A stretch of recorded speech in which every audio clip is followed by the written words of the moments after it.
Hi, everybody. I'm Pete Medhurst, and you're watching Ref the District. Here we go.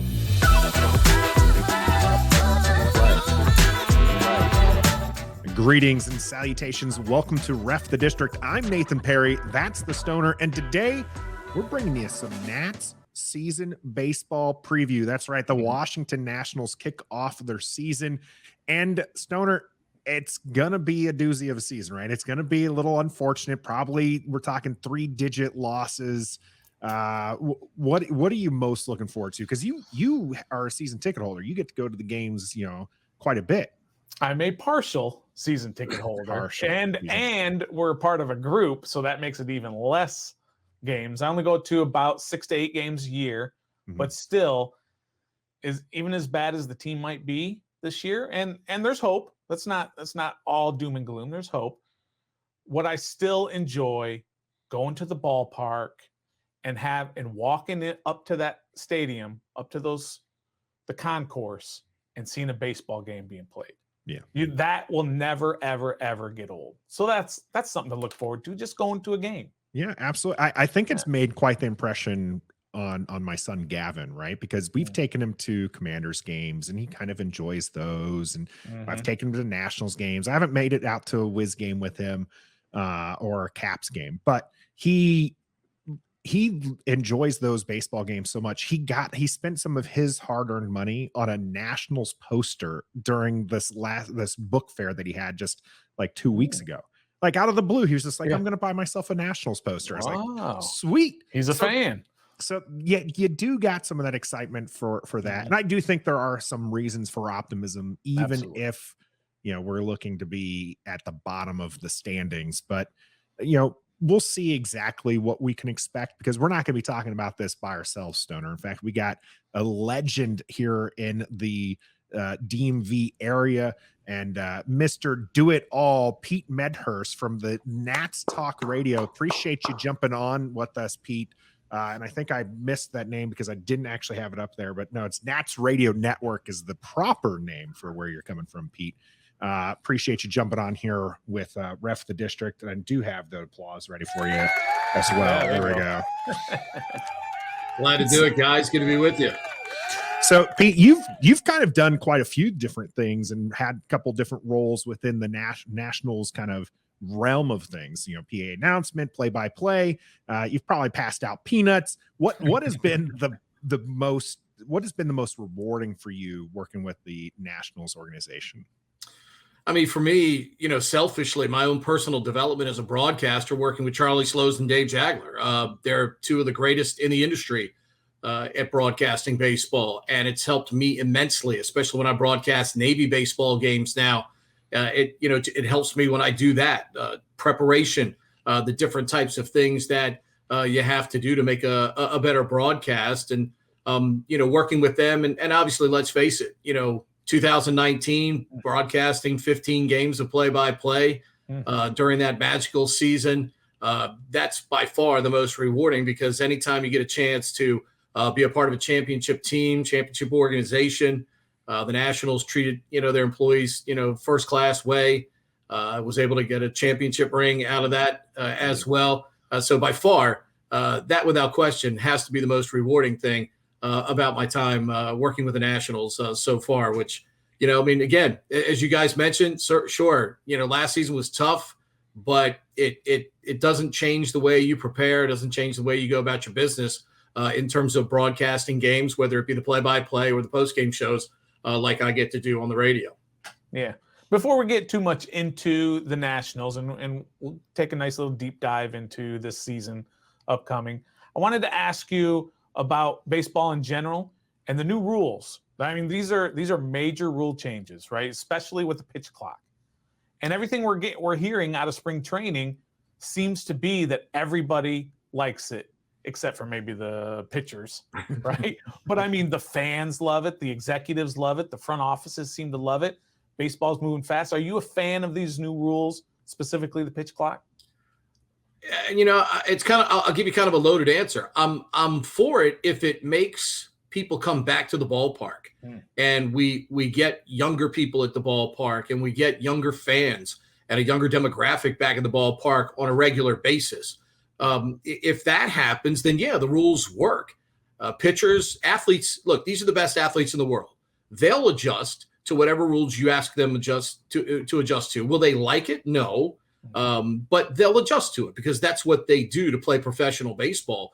So the key is, do we get the results that are being sought for changing these rules? I'm not a fan of the ghost runner, the international tiebreaker. My daughter plays softball. We use the ITB a lot as soon as we get to extra innings in any situation with a tie game. But I'm not a fan of that in terms of professional baseball. I don't think that has any.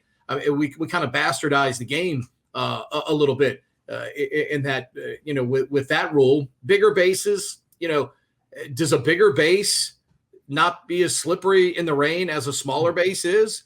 We're looking at injuries that happen to base runners when they step over a base. More often than not, it's because it's wet, not because it's too small. So I'm not necessarily sure why we had to go to a bigger base. Now, if it helps a shortstop or second baseman not get crushed down at second base because he's got a little bit more of a target to hit at and get out of the way sooner, okay, I'll buy that. But the whole speed up situation, if it gets people back to the ballpark, if these 2.5-hour games that have become commonplace in spring training, if those start happening in the regular season, if we see TV ratings going up, if we see more people at the ballpark, then sure, those rules work.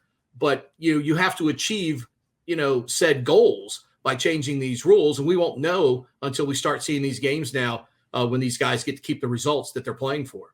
Yeah, sure. So our opening day that we're going to experience, hopefully most people will be going to the ballpark for that one. Patrick Corbin is going to be the starting pitcher. Could you explain, he's had a rough go of it since that 2019 season where he was absolutely stellar for the Nationals. What is the reasoning for going with him over maybe one of the younger guys like Gray? I think it's a great question. I think at the same time, I think in a way, I think Mike and Davey are looking at this, and this has obviously been lined up this way for a while. I think Mike and Davey are looking for something positive to get Patrick Corbin going in a positive mind frame going into this 2023 season. I think his last couple of outings have been fine. He's only walked one batter all of spring training. Not that walks have ever been a huge thing for him, but if you're going to give up hits, do it with less guys on base. There's less damage in theory. I think they're just looking to get Patrick started in a real positive frame of mind going into this 2023 season because you need him, to eat innings, and hopefully he can win some games for you. Hopefully he can still be effective for you. I don't think they would run him out there if they didn't see effectiveness in spring training right now. So I think they like what they're seeing. And as I said, he's only walked one batter. So if he can miss a few more bats, because you give up 210 hits and 152 innings a year ago, that's a lot of people on base. But you're hoping that this is a guy that's obviously been a pro's pro, and you're hoping he can bounce back. And, I think if you throw one of the younger guys out there, I think you also run the risk of a guy being super amped up, super jacked up against an Atlanta lineup that we know is incredibly difficult to begin with. So, maybe it takes a little bit of pressure off of those guys, and you give the veteran in that rotation the opportunity to start on opening day. And you talked about Corbin last year. Obviously, all of the statistics bear out that he was just not good. But Rizzo kept stressing every time he went out and pitched. His stuff was there. The all that advanced analytics, the rotation on his curve and his slider and all that. It was all there. But for some reason, he just couldn't get through. A lot of times, couldn't get through unscathed in the early innings, especially the first inning. So I don't understand if his mechanics and all the advanced analytics are still good. Why did he struggle so much from 2019 on? I mean, it's been the last few years. It wasn't just last year. What seems to be going on with him? Well, if you go back and look at it, there are a lot of innings where he had one big inning in the course of a game. And when you leave pitches in the middle of the plate, the timing in which you do that is important. Do you miss in the middle of the plate when the bases are loaded or when there are two guys on and it turns into a big inning on you?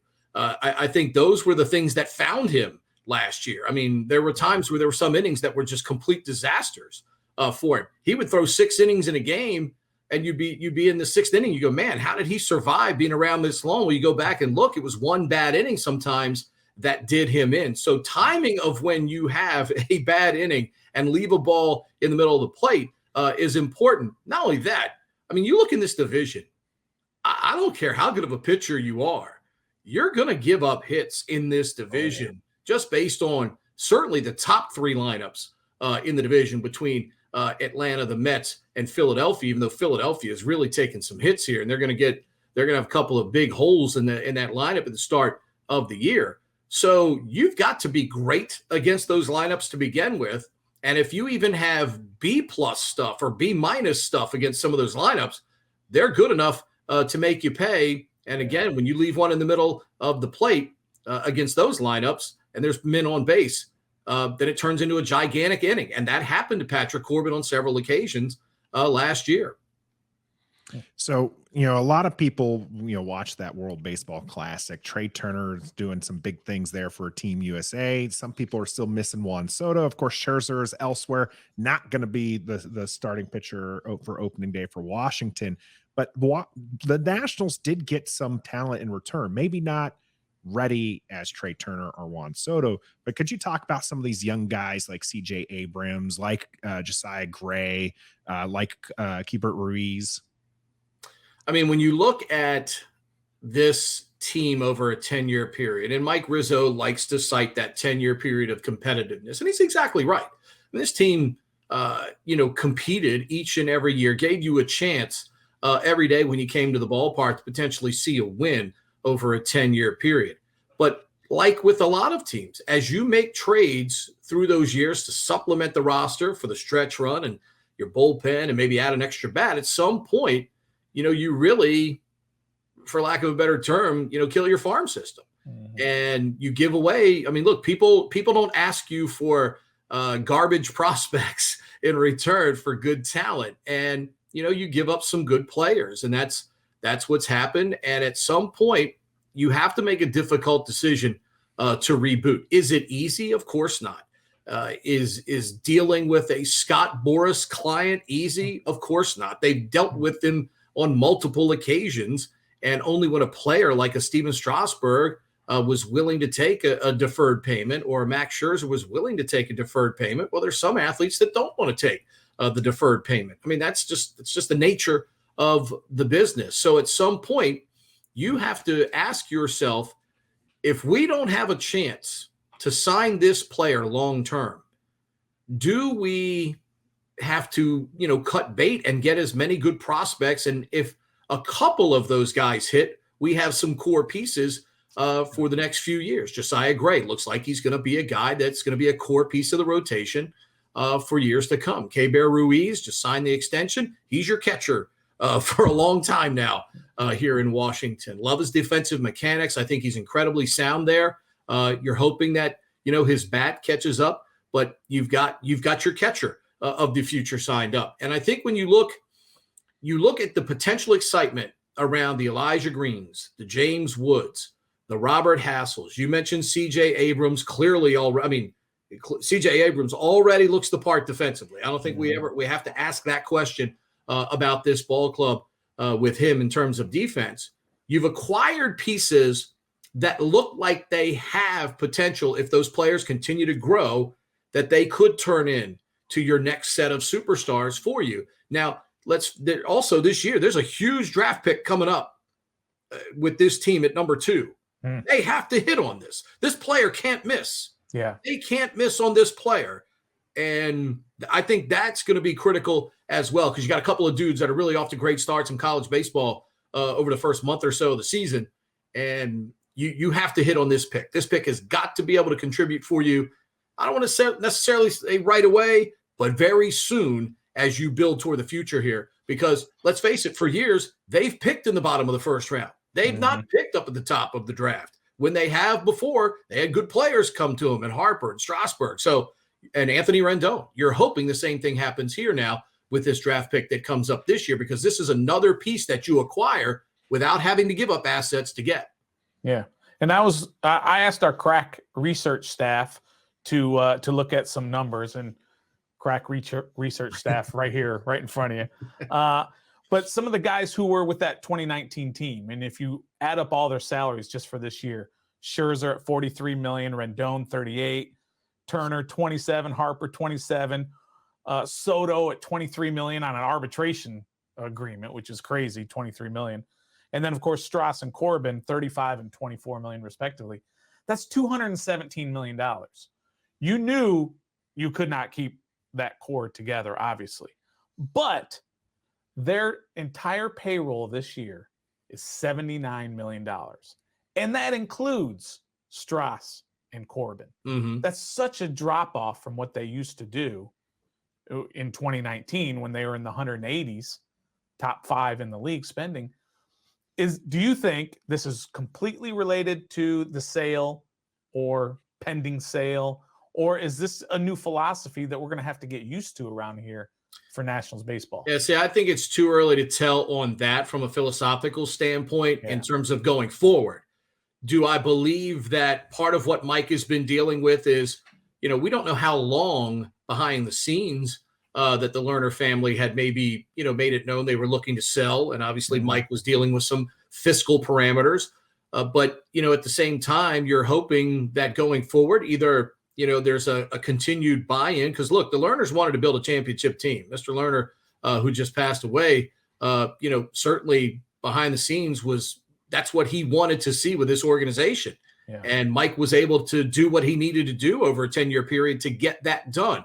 So whether it's a continued buy-in from the Lerner family as it exists now, or a potential new owner down the road, if they do revisit a sale, you're hoping that those folks give you a chance to, invest at a high rate.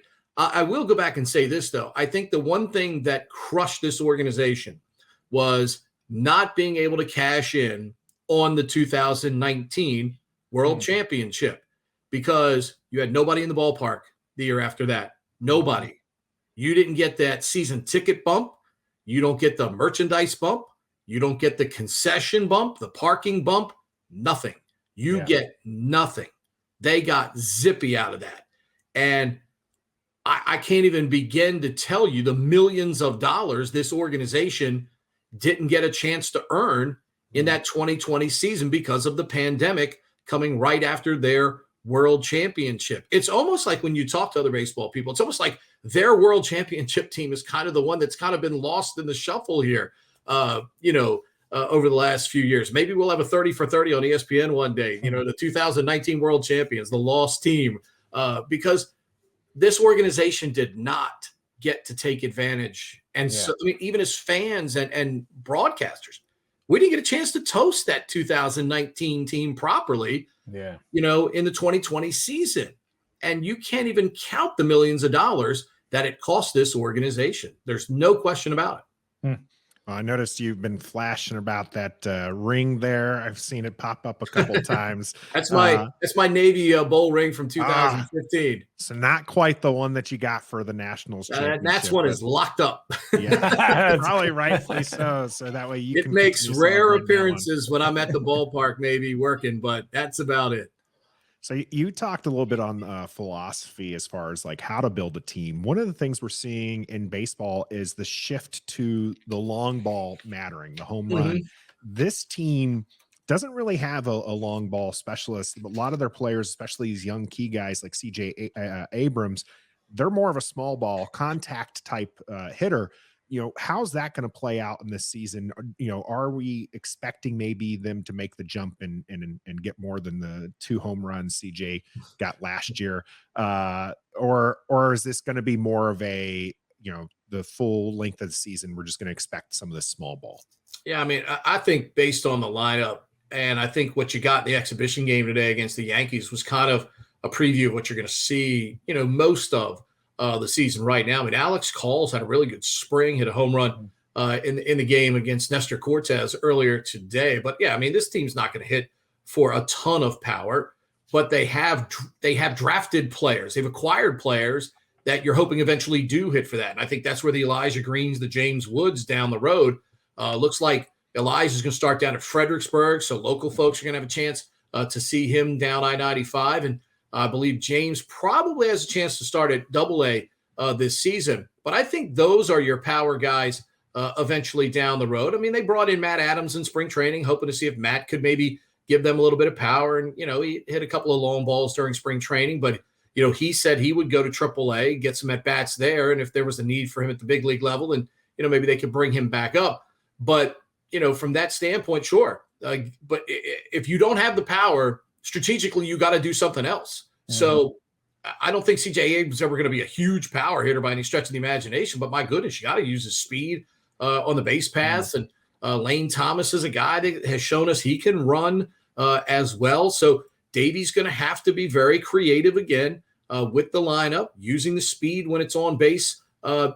Maybe bunting a little bit more. I mean, bunting's almost become a lost art in this game all around. I mean, at least back in the day when the National League pitchers were still hitting, we knew the pitchers were still going to bunt at some point during the game. But, with everybody going to the universal DH, bunting has become a lost art. But, if that's the way this team strategically has to play, then so be it, because it makes no sense for you to send your guys up there hoping they're all going to hit 3-run homers when quite frankly, they're just not those kind of players. So try to play strategically another way and see if it can win you some ball games. Yeah, and I think kind of to add on to that whole you talk about the lineup and the lack of power. When you look at their projected opening day lineup, Lane Thomas, Dom Smith, Joey Meneses, Corey Dickerson, Heimer Candelario. Jamar Candelario. Mm-hmm. Luis Garcia, Keibert Ruiz, CJ Adams, and Victor Robles. For the casual fan, nobody's really heard of these guys. Maybe Victor Robles, because he's a guy left over from the 2019 team. But does that kind of tell you, the way I'm getting at, is this going to be a rough season with that kind of a lineup? Well, I mean, look, let's face it. Compared to the other lineups in the National League East, I mean, on paper, you can't expect those guys to go out and score with those lineups. You can't expect, this team to go out and pitch, with those rotations. Mm-hmm. But again, I would caution you, teams like the 1989 Orioles weren't supposed to contend either, and found a way to do so. I mean, all it takes is to, get some momentum going at a couple of different times. You maybe steal some games you're not supposed to. You win a game because the other team, kicks a ball in the outfield or the infield. That, you end up winning a close game. I mean, the key is just having pitching that's going to keep you around in games. So if the other team does open the door by making a mistake, you can make it hurt the other team and you can win a close ball game. When you're trailing 8-2 and the other team kicks a ball in the 8th or 9th inning and gives up a couple of runs, it doesn't really hurt them. But if your pitching can keep you around in games, that's going to be the key to all of it, is just whether their pitching staff can keep them close, as I said, against what are going to be some really good lineups. Though, again, Phillies are going to be a little challenged early with no Harper and Hoskins in that lineup. But, again, there's still a very good lineup in Philadelphia. But, I mean, it's how your pitching does against those great lineups that's going to determine your fate as this season goes along. So we talked about Corbin. We've talked a little bit about Josiah Gray. The pitching rotation outside those guys, or even with including those guys, what can fans who are going to the ballpark expect from this pitching rotation? This is years removed from where they had a solid 1, 2, 3 punch there. And now you're looking at a shaky opening day starter, a new guy who's still trying to find his own, and a couple of other just kind of rotational guys. So what can fans expect from the pitching staff this go around? Yeah, I mean, I would expect, Mackenzie Gore's into the 6th inning against the Yankees today without giving up a run. I mean, that's you're hoping he's a number 1 starter. That's really what you're hoping he is eventually for you. That's what he was drafted for in San Diego. That's what you're hoping he is right here with this club. You're hoping he is a number 1 type starter. You're hoping he can go out and shut the Yankees out through 5 innings because he's got that kind of stuff. So if you get what you're hoping out of him, then it changes the complexion of this rotation completely. I mean, outside of, Chad Kuhl has had some moments in spring training. somewhat local product out of Middletown, Delaware, one of my favorite cities in the world. But, you have the right to expect good things out of Gore. You have the right to expect good things out of Josiah Gray every time he takes the hill. My goodness. I mean, we were hoping Cade Cavalli would be part of this rotation. And again, if you have him as a young player, Gore is a young player, Gray is a young player, you're like looking at your rotation like, man, okay, we've really reloaded with young players here, and you'd be semi-excited about watching that growth. But, clearly now you do need, let's face it, Patrick Corbin has to resemble the pitcher that he has shown us he's been in the past for them to have any kind of modicum of success as this season goes along. But you have every right, in my mind, to expect the youngsters Gore and Gray to take steps forward and be dudes at the top of your rotation right now, because they've shown you that type of potential going into this 2023 season. Yeah, my last question for you, Pete. We know all the great things that Rizzo has done for this organization, and Davey's been great. But if you look at the last 3 seasons since they won, they've been a last place team in the division each of the last 3 years. If that happens again this year, and we know it's a youth movement and we know all this stuff, all things being equal, are those 2 guys still going to be safe?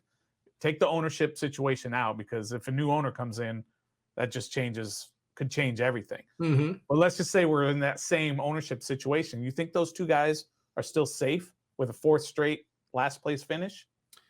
I think it's a fascinating question. The question ultimately is only the people deep inside the organization, the ownership, Mike, Davey, only they know what kind of parameters they've been operating under here over the last couple of seasons. I think if there is growth, I think if you see progress and you see growth this season, I think you can still finish, quote, last in the standings, but have a positive trajectory, just being in a very tough division. I mean, the Marlins have great young pitching. So they're going to be a handful even when you play them, as the Nats found out last season. So I think it's how this team plays. I don't know necessarily if it's final record that matters. It's how they get to that record. Are we excited at the end of the season about the year Mackenzie Gore and Josiah Gray had? Are we excited that C.J. Abrams has continued to make more progress? We know he's a good fielder, but has he made the kind of progress at the plate? And do you start to see, because I don't think you can judge Mike on these deals that I don't want to say he was forced into, but I think you can understand why those deals may have been made. And you can't really determine, in my opinion, Mike's fate until you see what the Hassels, the Wood, the Gray, or the Elijah Greens of the world really can do for you in terms of the people you collected for the people that you traded away. So I think Mike is a great baseball guy. I've sat in numerous conversations listening to Mike Rizzo talk about baseball. I've listened to Davey Martinez talk about baseball. These guys aren't deficient in any way in terms of knowledge. Sure, could you have gotten better performance out of your draft picks? Would you look, they took a chance on a guy like, case in point, they took a chance on a guy like Seth Romero. Now, I've done a lot of stuff down at the University of Houston through the years with Navy and the American Athletic Conference. Anybody you talk to down there about Seth Romero, the actual pitcher, that dude had electric stuff and was well worth the chance that Mike took on him. You're hoping that as he gets older, he matures as a person, does what he's supposed to in terms of self-care, arm, all that stuff. And it just didn't work out. But a guy that I think it was well worth the chance that they took on him, because when you do the background, everybody would tell you that left arm was electric. So you would take a chance on a guy like that. It's the fact that a lot of draft picks have not produced recently for this team ultimately is what's cost them a little bit of ground in terms of trying to keep up with the rest of the National League East. So sure, that's why I said, going back to the beginning of the show, I think this draft pick, because they have not, remember, Mike has not picked up here a lot. When they've picked up here, they've done okay. But I think here they have to hope this player hits. And I think there are multiple players there. Dylan Cruz, the kid at LSU, is just, if you get a chance to watch an LSU baseball game, do it. Because that's a guy that if he doesn't go one, I got to believe the Nationals are taking a hard look there at a player like him at number 2. But that player's got to hit. And if that player hits for this organization, then I think we're talking about a completely different conversation. Yes, I understand why everybody's angry, because when you finish in last place, you got to blame somebody. And you blame the who are the people that we blame the most? We blame the coach in sports. We blame the front office in sports. They're the 2 most visible guys. I completely understand that.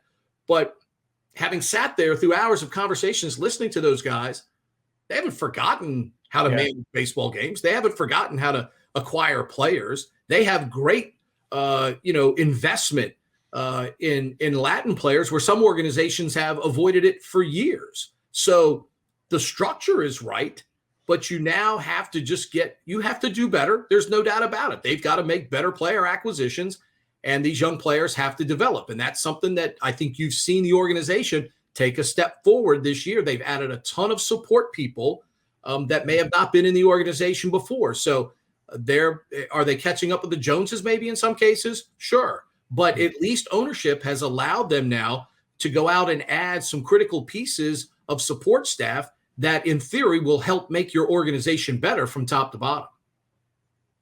Well, I'm definitely ready for the season. I'm excited. And Pete, you told us a lot of things to be hopeful for, right? We got a lot of young prospects right now that we're hoping kind of pan out, whether or not that's the young pitchers, whether or not that's the young fielders. So there is some reason to be optimistic, maybe not necessarily directly for this season, but maybe in the seasons coming up. Could you maybe give our viewers here your boldest prediction for the season that's kind of on that positive note, so we can finish on a positive? Wow. Putting him on the spot, Nathan. You put him on the spot. Team-wise or an individual player? Fielder's choice there. All right. Good pun, Nathan. I think they'll win plus 70. Ooh, wow. And I think that's pretty big. I think Mackenzie Gore gets into double digits and wins. Ooh, wow. Those things would be absolutely amazing to see, and definitely worth going to the Nationals ballpark for. So we appreciate you, Pete, jumping on here with us here on Ref the District as we preview the national season. We're going to have you back as the season progresses, see if those bold predictions pan out. But until next time. If Mackenzie Gore's 0-7 and you guys send me a request, I might be busy. Might ghost us a little bit. Decline. Well, until next time, be a fan. Appreciate you guys. Here we go.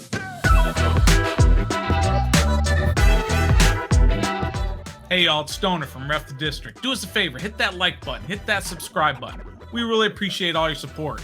If you get a chance, check out these other videos up here. We got some great playlists. We've got some great videos all together. They're fantastic. We appreciate it for all your support. And as always, be a fan.